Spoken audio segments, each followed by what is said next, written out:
also there were quite a few drivers that are recognizable as being part of the original Ford versus Ferrari, who were hired to do a lot of the stunt driving aside from you. Yeah, I mean, I think the couple of neat parts of it was Robert Nagel, stunt coordinator, reached out to myself, of course, so 3 sons, myself being the son of Ronnie Bucknum, Alex Gurney being the son of Dan Gurney, and then Derek Hill being the son of Phil Hill. So us 3 guys who have all raced with each other in our own right as sons. But then all the rest of the crew were racing drivers that we've raced with as well, except for a few specific key guys that were specialists at crashing. Jeremy Fry, who was in Baby Driver and a lot of other movies, he did the car, when the car would actually crash into a wall, we call him Jay Fry, but that was Jeremy Fry. So, and he was good. He was really good at crashing. So is that not the graphic, like is that the real crash? Oh yeah, and there was no CG, was that the call? Yeah, I mean there was a little. The only time that I know that they did it, because we were trying not to do any CG, all of it real. We couldn't get the scene where the red car Ferrari flips in the air and tumbles. So because they used a truck and they shot it out with a cannon while we were driving, and it ended up hitting one of the camera cars and sending the camera driver car to the hospital. So we did it twice, and the second time is when the car, when it hit, it just spun the wrong way and hit the camera car. We actually had to all avoid it. Like it was like we never knew where that thing was going. When it hit the ground, it just started taking off different places for real. Like us, we're like, whoa, whoa, whoa, whoa, whoa, sliding around. So other than that one, all the other crashes that they did were done by, even cars crashing into each other, was guys all padded up inside the cars and they crashed into each other. Now, obviously, with your dad being a racer back in the era, I'm sure you already appreciated the drivers then. But did this movie and driving these cars, granted not the thing, but as close as you can get to it, did that give you even more appreciation for the kind of era that you guys grew up in? Oh yeah, I think that's one thing that these replica cars represented, was that they weren't like modern race cars. So we were very aware of the more dangerous driving these cars at high speeds than getting in a full-blown race car this day and age, with all of the safety equipment. Because again, Robert Nagel, I'll continue to mention him, the stunt coordinator, what he was very good at. I mean, like these Porsche long tails that are out here, replicas, the seats they came with had a steel bar that held the seat. So if you had crashed backwards in the movie, it would split your back in half. So none of us would drive them until they cut out that piece of metal, and we poured our foam seats in them for a proper seat. Just stuff like that. Even seat belts weren't mounted correctly, so none of us were going to jeopardize anything we had more than we had to drive the cars. And that because that era, I've been in a few different cars, not replicas, but actual. My dad's Formula One car from the 60s and things I've sat in, and I just couldn't believe that my dad raced this thing at like Nürburgring, 14 miles, like crazy. So yes, huge appreciation. And great news is though that we had a guy like Robert Nagel to make sure that everything was set up, planned ahead, and create. At the end of the day, every scene was safe. Yeah. Going back to your, seeing your father's vehicle, the replica of the home in the movie Gold versus Pink Mustache 4GT. Yeah. And also having Tanner Faust play your father. What was that like in the movie? And was it touching for you to kind of see that car, i.e. the picture I showed you? Yeah, so you've got this iconic picture of when we got to Atlanta to do the Mulsanne straight scenes. Actually, no, it's Savannah. So we were going to shoot at Savannah for like Arnage and different corners like that. That's when the GT40s finally showed up. And when I got there one morning and there sat my dad's car. And so I went over and gave it this hug. Everybody says I cried. I don't believe them. Yeah, they all told me that. Yeah, but maybe I had some morning, eyes, stuff that I had to get out of there, I don't know. But no, I mean, that was a huge moment for sure when I first saw my dad's car, because I'd never seen even a replica of my dad's car, nor the real thing. So when, I've seen pictures since I was, can remember, to see a GT40 that looked just like what, the real thing was a huge thing. And then Tanner was amazing because I got brought in. He was hired before me to play my dad in. There was a few speaking parts that were possibly going to make it in. They eventually never made it in. Except did one? I don't even remember now. But so he was already the actor. He was so adamant to want me to be in all the scenes of the car driving, though, and Robert Nagel, the stunt coordinator, also was that way. And so Tanner was great. I mean, he says, he goes, you are going to drive the car. That is your dad's car. You are going to drive that car. I am not driving the car. The only time he had to drive it, just because of being the actor, was when they finally did the final scene where they stop at the start-finish line and he gets out of the car. He drove that scene. But driving across the start-finish line, this guy right here. Yeah. And you call him Dad? Oh yeah, we had even to this day when we text each other, it's Dad. Robert Nagel just did a Instagram post where it was Tanner, and he said, "Oh, Father's Sunday at work again." So we had a great joke, and we still do to this day. So super great guy. You spoke a little bit about the modifications that were done. I was wondering if you could elaborate more, like with these super performance cars, and are they pretty much straight from the showroom, or what kind of modifications were done? Yeah, I may not know that much. What I know is there was only 2 super performance cars that were used, and that was mainly because those were whenever they would do shots that would see the inside of the car, they needed to of course have gauges and things that replicated back in the day. Yeah. Believe it or not, and I feel bad, I forget the other company that makes the less, I don't want to call it a lesser car, but it has less sophisticated things on it, were the majority of the cars that we had, which means when we drove them, I mean, when I tell you there were no gauges, like no RPMs, no miles per hour, there was nothing. It was a shifter knob and a steering wheel and a gas, brake, and a clutch. So being a racer, though, it wasn't that hard. Even our pitch of sound could find out where the rev limiter was. And then once we knew that pitch, we would shift just before it would get to the rev limiter. So, but we did it back old school, of course, heel toe downshifting and, H pattern.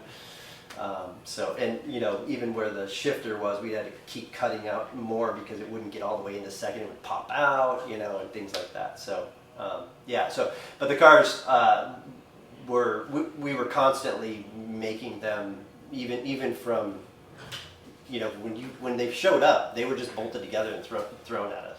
So you first time out, hit the brakes and pull left, So we'd string them, put them on a setup pad, get them so we could go at high speeds and stuff like that. So, I'm a movie guy, I guess, but this is sort of typical, I guess. They're like, let's figure it out as we go, and I'm like, yeah, but when are we going to do the 100 and some odd mile an hour scenes? Because I'm gonna get the car sorted out first. What was it like? Oh, I'm sorry. What was it like driving on bias ply tires and also being next to the biscuit rigs that Robert Nagel and his team were driving? Yeah, I think the tires weren't so much of a big deal. It's because the cars were already, pretty much they were really softly sprung and things. So it was more just getting a handle on, the. You get used to it. Yeah, the cars were not. They worked, but if I were going to go race them or whatever, the steering racks were loose and there were lots of things that needed. So that your tire, you could have thrown on 5 different sets of tires and. To feel the difference in the tires wasn't that big a deal, except for the wet scenes where we had some wet tires that were just making us hydroplanes. So Robert Nagel brought us in ones that would work. But yeah, so not that big a deal. And being next to the biscuit rig? That was that was cool. It wasn't difficult though, because Alan Padelford, who built them, and he has a company that does this kind of stuff, is an ex-racer himself. I was more in amazement what he was doing with that, probably 7,000-pound, camera rig, and the way he literally slid the rear of the car through corners, and we get lock up in the front, and then modulate the brakes so that I'm going, oh my God, and he's sitting up in this like cage, just driving this one, or there's other ones where, all kinds of different versions of these things. So it was more of, as I'm driving, which was pretty easy because it's like a comfort zone for me, peripherally looking at him throwing this camera thing around going, oh my God. Sounds like a bus. Yeah, I was more amazed by him than, I wasn't worried at all. I knew I could move out of the way if something happened, but he was so good. And Robert Nagel would also drive those camera cars too, as well. So those guys were amazing. They really are. Yeah. I've watched Swart do that kind of stuff. Yeah, yeah. Yeah, I mean, every depending on which place we went to, they would have different versions. Like if they had some where say Ken Miles' car was sitting on almost like a flatbed in the back, right? Mm-hmm. And then Christian Bale would, as they would go through the corner, it had this steering wheel that did nothing, right? But as he's sitting in there, they'd go around the corner and it would slide, and it was cool to even watch him because I'd be like the next car back. Watch as Christian Bale would go like this for correction, although he's doing nothing because he's actually not driving. He's sitting on this platform, right? But he would be in there and he'd have to do that correct and go like this. And it was cool how he had a feel for it. We were actually really all impressed with his feel for what to do with the steering wheel and where to look and things. Did anybody ever take him out on a wild ride? Yeah. I mean, Tony Hunt did because he was the stunt double for Christian Bale. I know they went to like the Porsche driving center in LA, and they did more stuff. So most of us weren't a part of that, but I know he took him on some things and taught him. Also, Robert Nagel, and I think would you say Robert took him to Bondurant for 3 Bondurant, years. yeah. So that's where it all started, and then as they progressed and they did more stuff, Tony did different things with them out on the airport and all kinds of stuff like that. So he definitely got, I'm sure, a few rides that he was pretty surprised what cars will do, and then also he learned quite well. Yeah. Good. How fast was the speed on when you're shooting on the race scene? Yeah. So depending on what part of the stuff we were doing, which was we had a 6-mile stretch of road out in the middle of Atlanta through the trees and everything blocked off to do the Mulsanne Straight, and we were that and the California Speedway, we did our highest rates of speed, which no speedometers, but I know they were gauging us and stuff, and I mean, I'll just use the number 150, as probably top, but somewhere between 100 and 150, which I would say the stuff on the Mulsanne Straight that we duplicated was the most nerve-wracking because it was literally just a road with mailboxes and trees, and there were no guardrails or anything. So, and all the night stuff we shot in the real race rained the whole night. So of course everything they did had to have sprinklers and rain coming down whenever they were shooting, and we would have the cars start to do some hydroplaning in certain times, and if any one of us lost it, there were big trees that we could have wrapped the cars around. So so yeah, I mean, we took all precautions we could, and we knew which stretches we were going to do whatever moving or passing or what have you. So and that was really down to Robert Nagel. Again, like I said, I'll keep saying his name because he was so good at making sure we were all ready, safe, and unless he said action, we didn't go. Have you ever driven like original GT40? I have So not. you cannot compare No. the two cars. Yeah. Are you talking about like the original cars from back in the day, or the new GT40s I mean the back days. back in the days? Yeah, I have not. Maybe one day. I think we were just talking. I'd love to even drive my dad's car, which just sold last year. At one of the, I think the Monterey Historics. So I have no comparison. Yeah. But how was you feeling on those replicas? They were, again, you had 5 or 6 GT40s that were all built by the same company, and they all drove different because they were just bolted together. So some worked great. For us, our feeling is some had massive understeer, wouldn't turn. Some had wicked oversteer, car wanted to spin out. Some shifted better than others. I mean, and we tried to get them all narrowed down, but there were some scenes where they wanted us to have our car sliding. Then there was a couple of the GT40s that were much more loose and had a much easier time making the cars oversteer. So we would use those. Some just because of the way that, again, we didn't have like full-blown engineers with setup pads to get the cars worked out. So I mean, it could have been a number of things, but at the end of the day, you know, they're fun. They were fun, absolutely fun to drive. I mean, I enjoy high horsepower, you know, old school H-pattern shifting. Just comes, even I, at least the beginning of my career was back in the day when we were still, you know, driving cars like that. Speaking of Nagel, and also speaking of, when I interviewed a lot of you guys before for Hot Rod Magazine, you guys talked about how comfortable Robert made you guys feel in the vehicles and how everything was safety. Yeah. And also about the cast that you guys had on the second team, where you guys had Tanner Faust, Darren Law, you, Alan Gurney, all these people. What was that kind of like being involved of this group that Robert put together? Yeah, I mean, well, part of it for me was like a homecoming because some of these guys, like Rich Rutherford, who's one of the top stunt drivers, but you know, he started off as an instructor with Skip Barber Racing School. He did his racing. A guy named Kelly Collins, who was a factory driver for Corvette for many years. John Capps, his brother's Ron Capps, funny car racer. You guys had a Stig?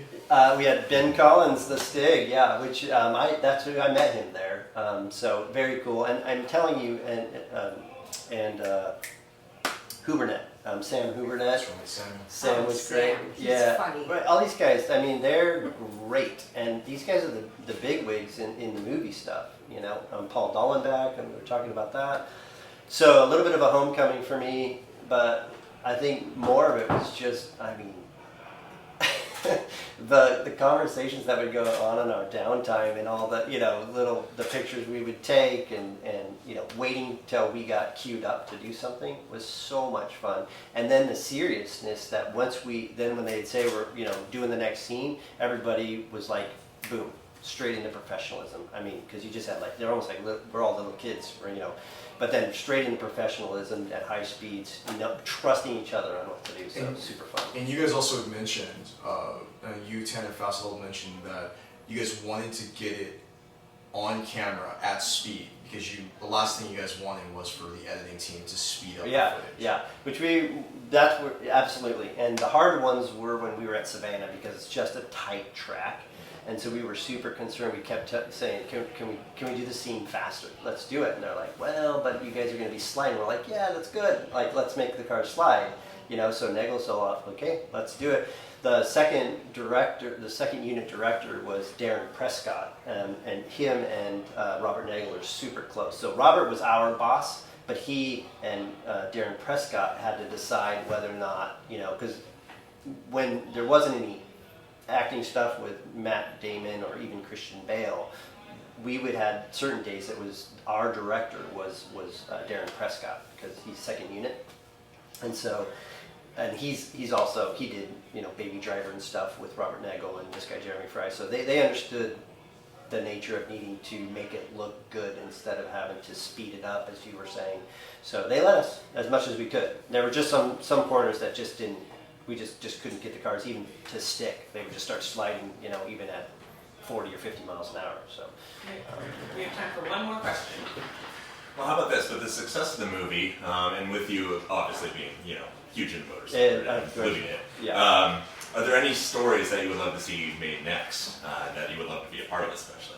Other than my personal racing story, no, I'm just kidding.